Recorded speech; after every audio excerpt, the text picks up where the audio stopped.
Assalamualaikum warahmatullahi wabarakatuh.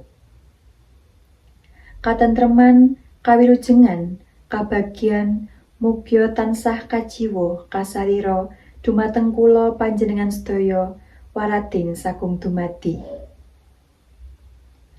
Nuwun dumateng para pepundhen, para sesepuh saha para pinisepuh ingkang winantu ing pakurmatan. Para pangemban-pangembating praja satriyaning nagari ingkang pantes sinudarsana. Para tamu kakung sumawana putri ingkang tansah bagya mulya.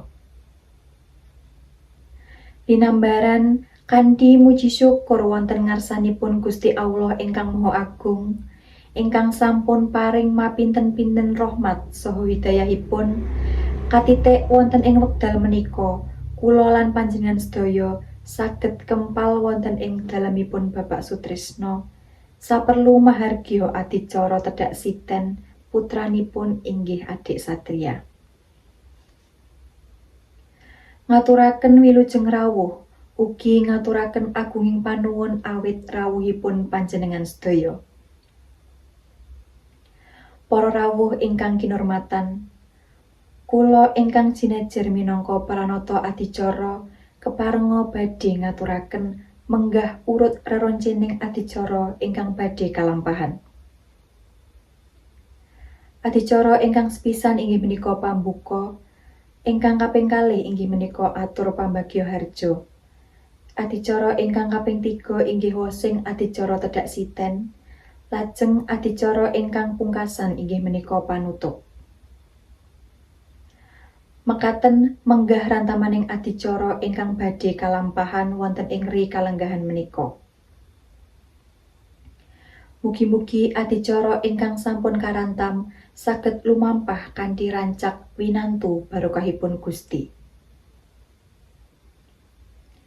Ngengeti wekdal ingkang sampun dungkap siang, langkung prayogi menawi adicara menika enggal dipun wiwiti.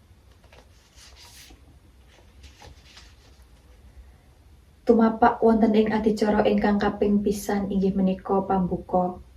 Sumangga adicara menika dipunwiwiti kanthi waosan basmalah kula dherekaken.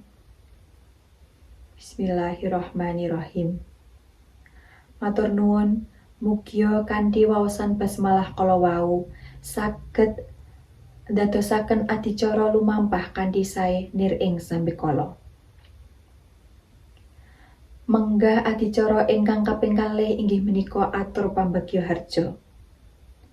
Dumateng panjenenganipun Bapak Suparman minangka sulih saliraning keluarga, wekdal saha sasana kasumanggaaken.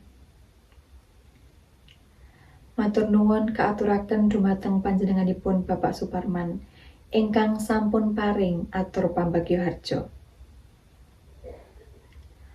Para rawuh ingkang minulya, adicara salajengipun inggih menika wosing adicara tedhak siten. Ingkang sepisan inggih menika sungkeman. Panjenenganipun Bapa lan Ibu Sutrisno sowan sungkem dumateng tiyang sepuh kekalihipun nyuwun donga pangestu. Murih anggenipun momong dhateng ing putra manggiya bagya mulya. Kaping kalih inggih menika Anapak Siti. Bapak lan Ibu kekalih mratitisaken lampahipun ingkang putra, Anapak Siti ingkang sampun kacawisaken. Menika ateges bilih gesangipun manungsa kawiwitan saking Siti lan benjing wangsul malih dhateng Siti utawi bumi. Kanthi pangajab benjing menawi sampun ngancik ing bebrayan agung, sageta ingkang putra angreksa lestarining bumi. Kaping 3 inggih menika wijikan wonten ing Sekar Setaman. Murih anggenipun nglampahi gesang tansah cinaket ing reh kautaman. Kaping 4 inggih menika Anapak Jadah. Sapa wonge sing temen bakal tinemu kadya jadah ingkang sampun cumawis mawarni-warni gunggungipun 7. Mugya adik satriya tansah kasinungan pitulungan Gusti. Kaping gangsal inggih menika anapaki anda tebu. Menika ateges mugya ingkang putra saged nggadahi anteping kalbu nalika nglampahi pagesangan.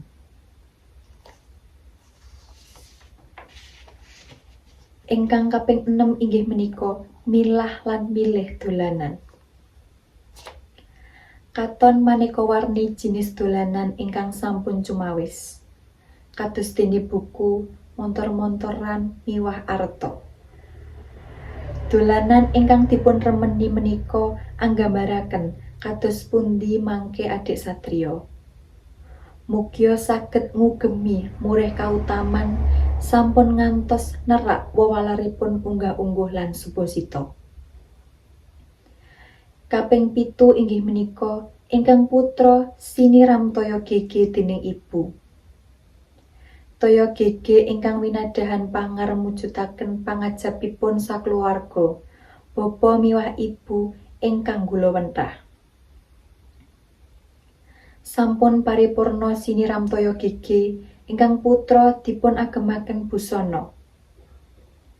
Sinambi ingkang putra dipun agemaken busana, eyang putri kekalih nyebar udik-udik. Adicara salajengipun inggih menika sungkeman. Sampun rinasuk ageman ingkang endah, pramila adik satriya sowan dhateng eyangipun kekalih kanthi ateken tebu ingkang rinengga, gedhang raja miwah jinangkeping istrining driya gegadang manggih raharja lan mugi tansah manembah lan manah.